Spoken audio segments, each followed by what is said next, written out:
Shepard, I need to talk to you. It's important. Is something wrong? You know the data you took from those Geth control nodes? The information you uploaded to Alliance Control? I want a copy of it. You want to bring this data back to the migrant fleet? Those files have information that could be vital to our efforts to understand the Geth. It could be the key to helping us reclaim our homeworld. If I give you this data, your pilgrimage is over. You'll go back to your own people. Not right away. I'll stay with you as long as it takes to stop Saren. But my people need this. You think you can use this information to destroy your enemy? Not right away. We will need to study it. It could take years, but it will give us new insight into how the Geth have changed and evolved over the past centuries. Go ahead, make a copy. My people, I owe you a great debt, one I can never repay. The only thing I can offer in return is what you already have. My solemn promise to stay with you until Saren and his Geth armies are defeated. I never wanted anything more. Commander, good to see you. You've been with C-Sec a while. Have you seen much action? Well, not as much as you, but yeah, I've seen some interesting things. I bet you have. Anything in particular that stands out? I remember this Solarian geneticist I was sent to investigate. That case was a bit disturbing. What happened? Why were you investigating him? I was tasked with tracking black market trade on the Citadel. Most of it harmless, nothing I needed to pursue. But during the course of my investigation, I noticed an increase in the trade of body parts, organs mostly. We usually get a few of those, but not the numbers I was seeing. We weren't sure if there was a new black market lab or if some freak was harvesting organs from citizens. You've seen this before on the Citadel? Every so often, some lab sells unwanted parts through the black market, but they're not as bad as the psychos. I remember this one Elcor diplomat we caught in my first year on the job. He was hacking people up and selling their organs. Had the station in a bit of a panic.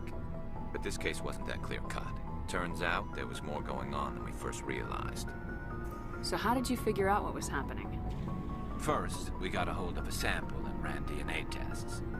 The weird thing was, the match led us to a Turian who was still alive and was very convinced he'd never lost his liver. After a bit of digging, I discovered this Turian worked briefly for Dr. Salion, the geneticist. So I went to his lab hoping to find evidence of cloned organ development, but there was nothing. No Solarian hearts, no Turian livers, not one Krogan testicle.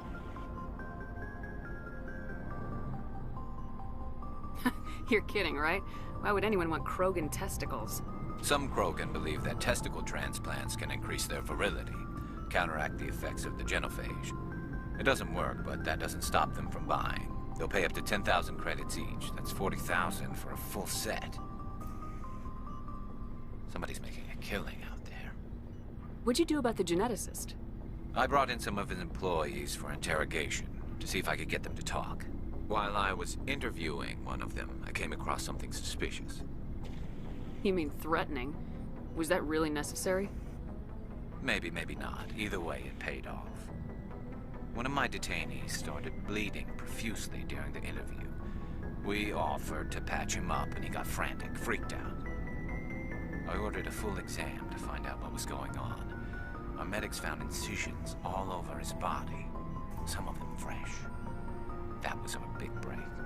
These people weren't just Dr. Salion's employees. They were test tubes. Walking, living test tubes.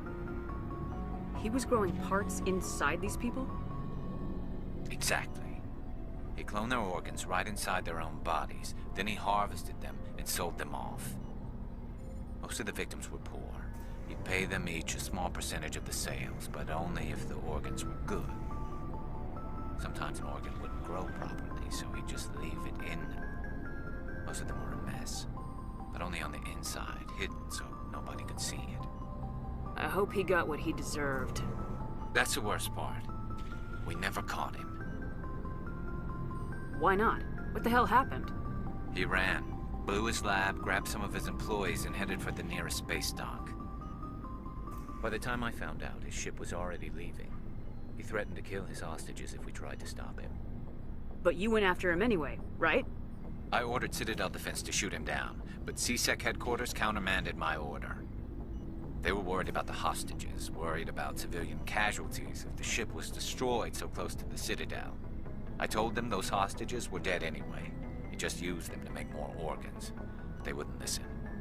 It's not worth the risk. You pursue the vessel and disable it. That's the best choice. They sent the military after him, but he got away just the same. Yes, they did. I went to Palin and told him what I thought of him and his policies. He said if I didn't like it, I could quit. Well, I almost did. All they had to do was disable that ship, stop him from running. Maybe the hostages die, maybe they don't, but at least we stopped the bastard responsible for it all. If you don't care about the fate of those hostages, then you're no better than he is. You're just a terrorist with a badge.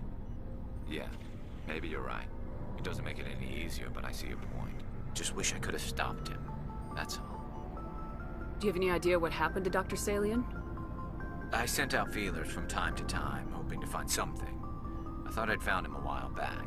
He changed ships and changed his name to Dr. Hart, his idea of a joke, I guess. I told the military, but they weren't convinced it was him.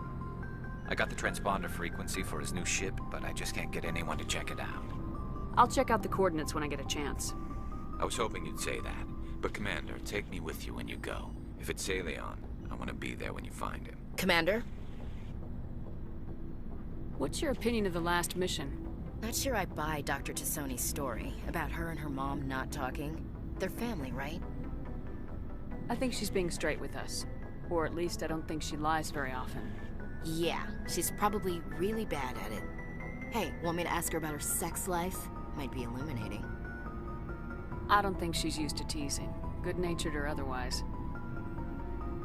No fun, Commander. Too bad those ruins got destroyed. I mean, they lasted thousands of years. That's impressive. Do you have a few minutes to talk? One-on-one?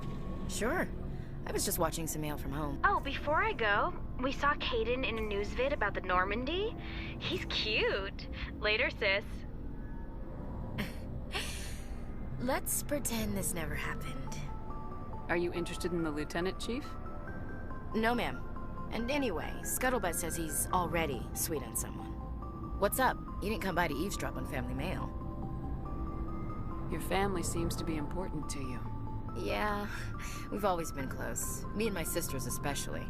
With Dad on duty so much, I had to help Mom raise them. Did your father serve with the fleet? Yeah, took any crap posting he could get that offered space time. You know what? He worked his ass off trying to get recognized, but he never made it above serviceman 3rd class. He was real proud when I met Chief. First thing he did was salute. What about your mother? You haven't mentioned her. You must know what military wives are like. Strong because they have to be, able to raise kids while Dad's away on a 6-month cruise. She has a degree in planetary geology. She and Dad both wanted to see new worlds. She gave up her career to raise us, though. You have more than one sister? Sounds like a big family. Yeah, I'm the oldest, then Abby, then Lynn. Sarah's the youngest. She's still in high school. With 4 girls, Dad used to say he felt more outnumbered at home than on maneuvers. Where did you grow up? All over. Same as you, I expect. We transferred a half a dozen times before I finished grade school. You go where personnel command sends you, right? I guess that's why I'm so tight with my sisters. We'd have to leave all our friends every 2 or 3 years. I was an only child, but I get the idea. At least one of my parents was always on duty. Yeah, military families, eh? With schedules like that, it's a wonder we ever have kids anymore. Things were tense between Sarah and me for a while. Then we bonded. Sounds like a story. Feel like sharing? Sarah got herself a boyfriend who wanted to go faster than she did, Mike. I didn't think he was a bad kid, just pushy. Lynn would send me these worried vid mails, and I'd tell her to relax. Where were you when this was going on? I was on active duty. Sarah's graduating high school this year. This was only a couple of years back. They were on Amaterasu. At the time, I was assigned to Chernobog. Same cluster, but a dozen Hellwire away. Close enough to talk regularly, too far to make it back in an emergency. I couldn't afford a fast packet flight. If he really liked her, he wouldn't be pushy. Yeah, of course. If he didn't ask at all, I'd wonder if he thought Sarah was ugly. Damned if you do, damned if you don't. Mike thought they'd go for a romantic walk in the woods, because he figured it was past time they did the deed. She levered Mike face first into a tree and left. Didn't have a scratch on her. Good thing Mom and Dad had us all learn some kind of self-defense. I took emergency leave and walked Sarah to school for a few days. Why didn't you tell the police? She said it wouldn't solve the real problem, and she and Mike would both become household names. It was a small colony. I said it was her call to make, that we should let her do it her way. Mom was pretty pissed about that. You said all of your sisters learned self-defense? Lynn did pistol practice, but didn't like it. She's kind of nervous. Sarah took Aikido. Abby decided to learn the sword. She always was a little weird. Likes big skirts and tops you have to tie her into. They do great things to her figure, though. So, what did you learn? One of Dad's friends taught me Marine hand to hand. You traveled all the way home to walk your sister to school. It was only a dozen light years, like a day's cruise. It's not like I was going to Earth or something. My last day out, Mike was waiting for us. Sarah had told her friends, so everyone at school knew what he did. He wasn't happy. I wanted to snap him in half, but Sarah gave me this look, this let me handle it, I need to do this alone look. She kept her cool, God bless her, as he screamed in her face. She just let him vent. Then he tried to punch her. I swear, she just flowed around him. Next thing I knew, he's face down on the sidewalk, and there's blood everywhere. That's unbelievable. Sarah must be as good as you. Better. I'm more or less a straight-up puncher. When he swung, she wasn't there anymore, and he fell. She helped him stop the bleeding and had me call an ambulance. She told the paramedics he fell. Before they took him to the hospital, Mike touched Sarah's arm. I thought he was gonna end up on the ground again. But he hung his head, whispered, "I'm sorry," and started crying. And she hugged him. The Williams women are a decisive bunch, Commander. We do things when we're ready. Not before, not after. Your sister's something else. But you didn't mention your father at all. Was he on deployment? Dad always wanted to serve in space, but he wanted us to have real ground under our feet. He'd say, space is beautiful, but you can't raise a family there. I cannot rest from travel. I will drink life to the lees. All times I've enjoyed greatly, have suffered greatly, both with those that loved me and alone. For always roaming with a hungry heart, much have I seen and known, cities of men and manners, climates, councils, governments. I never thought I'd hear you reciting poetry. Just because I can drill you between the eyes at 100 meters doesn't mean I can't like sensitive stuff. Just don't spread it around. Ulysses was my dad's favorite poem. Every time he shipped out, he recorded me reading it. He had a dozen versions when he retired. Does he still like it? I sure hope so. I read it to his grave every time I go home. Dad passed on a few years back. He's probably still watching, though. You mean from wherever we go after death? Dead on, Skipper. He's with God now. That's not a problem with you, is it? That I believe in God? You know that old saw, there's never an atheist in a foxhole? Well, I've been in a lot of foxholes. Yeah, I guess you have.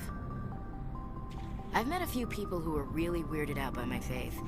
Because I work in space, I can't believe in a higher power? Jeez.